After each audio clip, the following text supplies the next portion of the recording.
This is the Big O Show. This is the Big O Show. All righty, there he is. How you feeling, my man? You feeling good? Yeah, ready. Week 13, big week. Week 14 is a big week too. 6 teams don't play next week, so make sure you've done some vetting of your roster ahead of time. But fantasy playoffs are just around the corner. We're in December. This is where the money's at, so let's go get it. That's right. And remember, send in your questions right now on our YouTube chat board. I can get them there now. They won't get lost.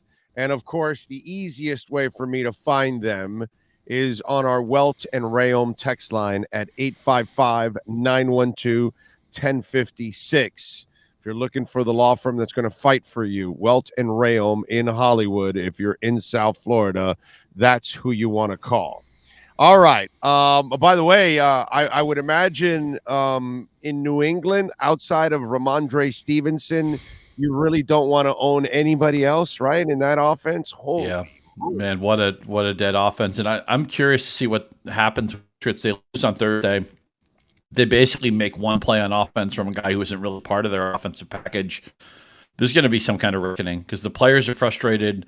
And, there's been a lot of complaining about the scheming. And I don't think Patricia and Judge are good answers at offensive coordinator. But what right plays can you call when everybody on your team is a number 3 or number 4 receiver? I mean, any team would want Jacoby Myers or Hunter Henry as an additional piece. They can't be your front man. This offense has Stevenson, who's terrific. It has Mac Jones, who knows? What's his upside? Maybe Kirk Cousins someday, but he's not there now. And they have a bunch of number 3, number 4 receivers. That 24-10 final score felt very misleading to me. That felt like just a tail kicking. Yeah. No, I mean, Mac Jones, throw the effing ball. I mean, and listen, I'm sorry, but I just kind of look at him as a pedestrian passer, to be quite honest. I don't really. But look, I'm not going to make excuses for Mac, but think of any good football team in the NFL that have an offensive piece that scares you. The Patriots have Ramondre Stevenson, is a good running back, but I mean, you're not going to, go to the playoffs or the Super Bowl on Ramondre Stevenson's coattails. No. You think of the Vikings, you think of Jefferson. You think of the Eagles, you think of A.J. Brown or Goddard or Jalen Hurts. You think of the Niners, look at all the guys that they have. Obviously, in Miami, you have 2 alpha receivers who scare the pants off defenders. The Patriots don't have that. The Bills have Diggs, who's terrific. Every good team. The Bengals have Burrow and T. Higgins and Jamar Chase coming back this week. The Chiefs obviously have Mahomes and Kelsey. Every good team, even the Titans, who are kind of a vanilla team, have Derrick Henry. And I think Traylon Burks is spreading his wings. Here's the theme I want to leave you with for fantasy purposes. Rookie receivers, a lot of times, takes time for the light to go on. It's going on for Burks. It's going on for Christian Watson. I think it's been on for Garrett Wilson most of the time, and Mike White can make that Jets offense better. I'm always curious to see what skill players do their rookie season late in the season when they kind of know their way around a little bit. Traylon Burks is somebody I'm playing proactively this week. You don't need help with Christian Watson. He's 6 touchdowns in 3 weeks. So right. You could figure it out with him, even though their quarterback room is kind of a mess right now. But I would like to see Burks finish strongly. They definitely need an alpha receiver. They traded A.J. Brown. They were criticized for doing so. And I don't think it's fair to compare Traylon Burks to A.J. Brown, but he's already the number 1 receiver in that room. No, but that was a smart move with A.J. Brown. Why? Because you're about to get rid of Tannehill at the end of the year. You're going to move you're going to move over to Malik. Malik needs to develop. So you're not really going anywhere this year anyways as a team. Even with A.J. Brown, you're not a Super Bowl contender because you got the wrong quarterback. And they know it. That's why they drafted Malik. Mm-hmm. And so why are you going to pay A.J. Brown all this money for the next couple of years when you're not really contending? You're about to turn the team over to a young quarterback and develop him. Go draft Jalen so you can then develop him with your young quarterback. And by the way, my favorite play of his was last week on the fumble where he's there to recover the ball. So it shows me that he's also a heads-up kid, too, at the same time. I agree with you. I think it was a really good move on their part. I think if you're a GM, you had a lot of foresight using that because now's when you trade AJ. He's one of the best receivers. You're going to get compensation. You can get your young receiver to develop with your young quarterback, and then you have also some more capital. It's a super smart move on their part, actually. If you really look at it and you take a step back, That's actually how a general manager is supposed to run their team. And of course, you got to hit on the next guy. And we're not saying that he's AJ Brown, but just look at him, bro. He looks the part. He just looks like he the can part. Be That's it right there. When you draft a receiver in the first round, I want him to be the type of player, if you walked in on practice, you would know immediately who it is. It's that guy.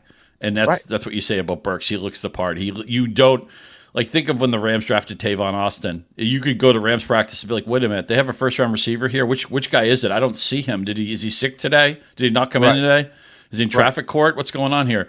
You know who Traylon Burks is. He identifies himself, and that's what you need, that position. It's a position of alpha. And again, the Dolphins have a embarrassment of riches because Jalen Waddle's the number one, and so is Tyreek Hill. And there's just so few teams that can throw that at you. I can't wait to see what happens against that Niners defense. It's going to be a great matchup. Yeah, I was just telling Cameron Wolf this, that when you look at Waddle and you look at Tyreek, of course you got number ones there. But when you look at Vrabel, at the moment, he doesn't have that quarterback. But if you give him that quarterback, he's such a good coach that I think that's when Tennessee and that front office will win a title, when they get that right quarterback to kind of put everything together. And so we'll find out over the next couple of years if Malik can develop into that guy. But, and look, with Waddle, I got a bunch of people that were criticizing the Waddle pick. Why? Because he was catching a bunch of short passes. And I said to people, Waddle now has impressed me at another level now. And they're like, well, he looks like a possession receiver. And I go, no, he's not a possession receiver. He can blow the top off the defense. It's just he's not in an offense that can do that right now because there's no time to wait for that at this point in time. When there is this year, you'll see it. But for now, he showed me he can be the tough guy that can move the chains too in those kind of moments, which if you watch Tyreek, he does all kinds of things. A bubble screen, a short pass, he'll fight for the football, he'll blow the top off the defense. That's what you want to find out. Is your guy complete? And Jalen Waddle, for me, last year showed me that he was complete because what he's doing this year doesn't impress me. I saw this all the time in Alabama. What he did last year, that impressed the shit out of me because everybody knew the ball was going to him, and you still couldn't stop it because they had no one else to throw. Remember, this coaching staff would keep Gesicki on the bench and play Smythe more than Gesicki. So he wouldn't even put his second best weapon out there as much to help out Tua. That's how crazy it was last year. For me, Waddle showed me even more last year of how good he can be. Yeah, it's wise to see, even though Devonta Smith was the Heisman Trophy winner, that Waddle was the more complete receiver, and we've seen proof he can run everything in the route tree. He can beat you on every strata of the field. And actually, that's always been an underrated part of Tyreek Hill because I think sometimes when somebody's as fast as Tyreek Hill, they think, oh, he's just running 9 routes all day. Tyreek Hill has unbelievable stop and start skills, and he can win on any part of the field too. And end arounds, bubble screens, you name it, crossing routes, hooks. He'll kill you on the crossers. Oh man, will he kill you on the crossers? You just get him the ball.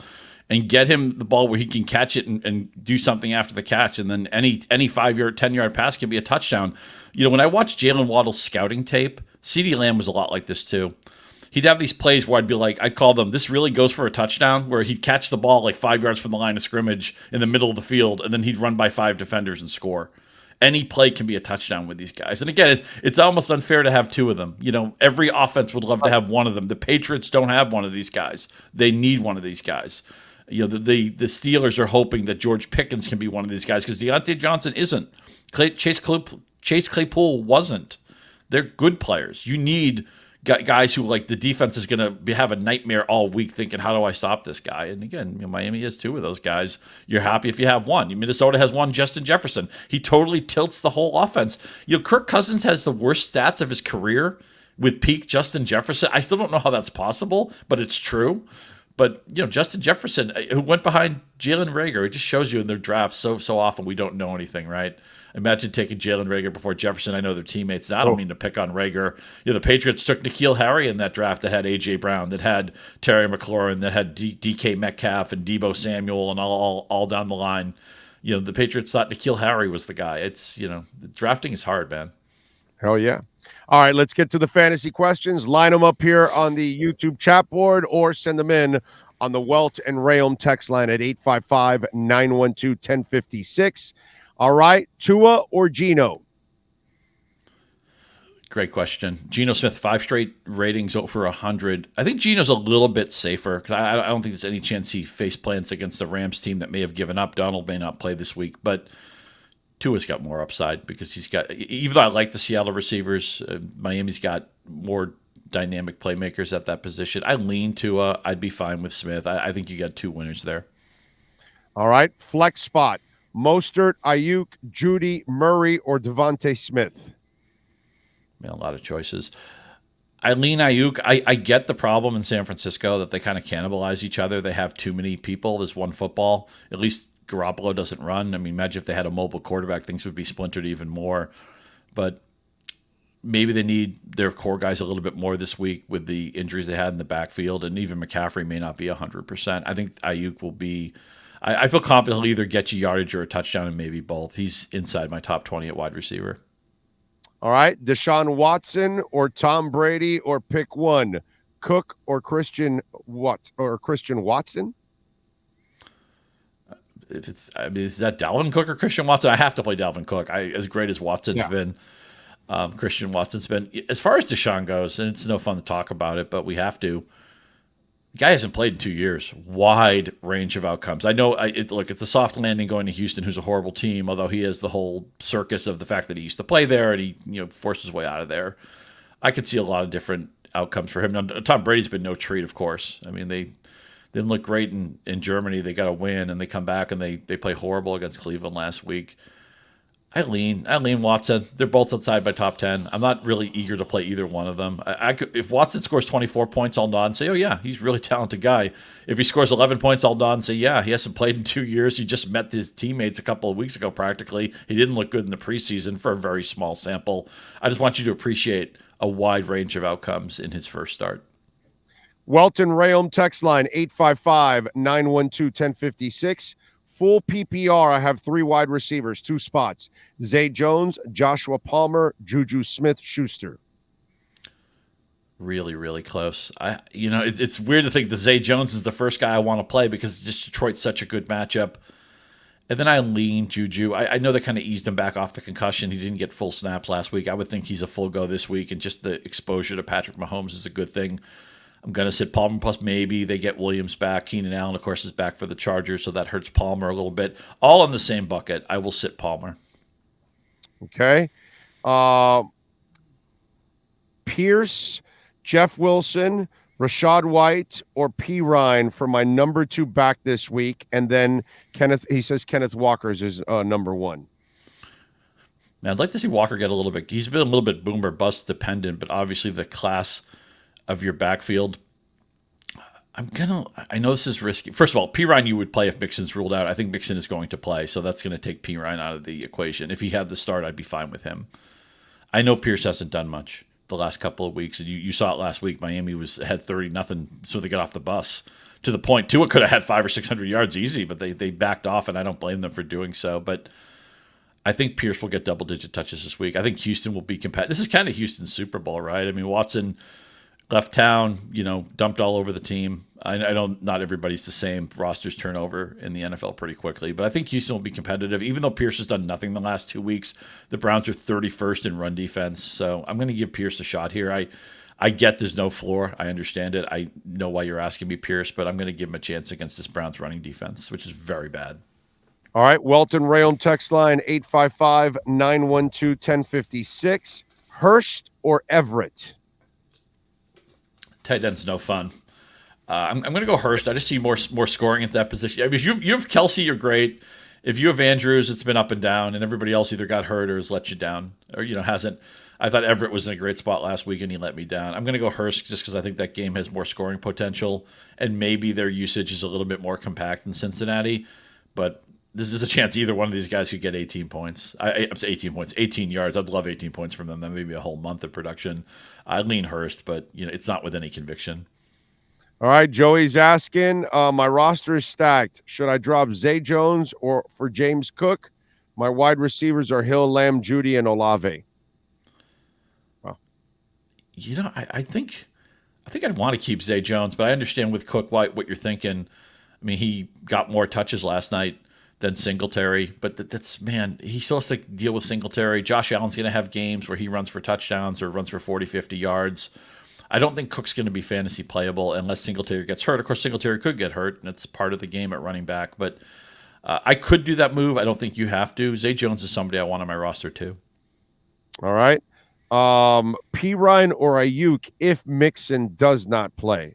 Yeah, I'll go Pirine if he gets to start, but we need to know that definitively. If there's even any uncertainty with that, just play Ayuk. QB, Herbert, Lawrence, or Watson for this week and or going forward? Well, you have such good depth there that you have the luxury of not having to force Watson in. And Lawrence is playing the best football of his career. Very inspiring comeback against Baltimore. Look at some of those throws he made. That sideline throw he made to Hasty was just and look at when he releases it and where the play is developed. I mean, the vision, the arm strength, and he gets Detroit now. Who look, I know they're the plucky little Lions. Dan Campbell. We always talk about him. He's great for a soundbite. Their defense can't stop a nosebleed. And yeah, I think Jacksonville already has 30 in the bank, so I'm going to play Trevor Lawrence. But I'm glad you have Watson. I mean, look, if he's going to be a good player, I'd rather be for your roster and not for somebody else. But I don't think you need to play him this week. I wouldn't force it. All right, Patterson or Pacheco on the Welt and Rayom text line. Have to go Pacheco. Is the glass half empty or half full? He got all this work last week, 22, 23 carries, something like that. He even had a 17-yard reception. They've been reluctant to use him in the passing game, but only that one touchdown. He got a bunch of work in the red zone. It reminded me of that first CEH game, that Thursday night game, where it's almost like he was the coach's son, wanted to get his son a touchdown. They couldn't get him in the end zone. Pacheco did have one touchdown last week. He could have had a bunch more. But the point is, I think Pacheco can get the 20 touches. The way the Falcons are constituted now, I don't feel that way about Patterson. They're going to play Algier. They're going to run with Mariota some. It kind of looks like a broken offense. You trust Arthur Smith. I don't. So I'm going to lean Pacheco. I get the reservations. Why are they adding Melvin Gordon? How much are they going to play McKinnon? Stuff like that. But he just got 23 touches in an Andy Reid offense. I have to be mindful of that. Okay. Waddle or Christian Watson? I'm not sitting Waddle. I mean, embarrassment of riches. Your wallet doesn't fit your hundreds. May we all have problems that are this this much fun, because I think they'll both do well. But I am not sitting. Jalen Waddle is not sitting. I know the Niners defense is great, and D'Amico Ryans is a future head coach and all that, but Jalen Waddle's in my lineup. All right, Tua or Burrow? Man, if Chase comes back, I lean Burrow. But I mean, they're both top 5 guys. Again, there's a case, by the way, and it's probably past your trade deadline. It's no good to have 2 great quarterbacks. And I know it's hard to trade them. This is a year you could, because somebody in your league was going down with Rodgers or Tom Brady or Stafford or Russell Wilson. There's so many. Maybe they had Dak get hurt early in the season, whatever it is. You probably could have. And I realized that it took a while for Tua to stay healthy and everything, but it doesn't. And Burrow, has had some ups and downs, because when Chase goes down, he's not quite the same player. But it doesn't make sense to have strong quarterbacks. You're probably stuck with them now, which it's a nice problem to have. I think Burrow's just a little bit safer, but I mean, I got them both in my top 5. I expect both of them to play very well. All right, Scotty, tell them about Yahoo Sports. What are you doing for folks to get them ready for Sunday so they can win their league? Yeah, Thursday we came out with our staff bowl predictions. I came out with some sleepers and some look aheads, some guys you want to be aware of. I know Hunter Henry stunk last night, gets Arizona in week 14. So just be mindful. We're looking ahead. 6 teams don't play next week. I'll do my NFL picks later today. We're over 60% for the season against the spread. On Sunday, Fantasy Football Live, Barons, Harmon, Tank Williams. I'll be handling the Yahoo Fantasy account and doing more of the start-sit stuff. It's all about making good decisions. I know not every decision is going to be right. Just get in the playoffs. Doesn't matter. You can be the 6th seed. Doesn't matter. Just get in the dance. You can win the whole thing. We'll be here every week trying to help you, trying to give you an edge. Best place to play fantasy, Yahoo Sports. There you go. That's our Sports Grill Fantasy Football Zone. Follow him on Twitter at Scott_Pianowski. Make sure you catch his work at Andy Barron's at Yahoo Sports as you get ready every week. Scotty, as always, you're the best. Appreciate you, my brother. It's great talking to you, Big O. Good luck this weekend. Thank you, my friend. Have a great weekend. There you go. Our bookend tackles, baby. Andy Barron's on Monday, Scott Pianowski on Friday. 2 fantasy segments every week to get you covered and keep you covered here on our Sports Grill Fantasy Football Zone. By the way, with the World Cup going on, they've got all kinds of specials, all kinds of things going on at Sports Grill, 7 awesome locations. So make sure you go check it out. An 8th location is coming in Doral, I believe, sometime here in December. It should be opening up. Looking forward to that. That's our Fantasy Football Zone.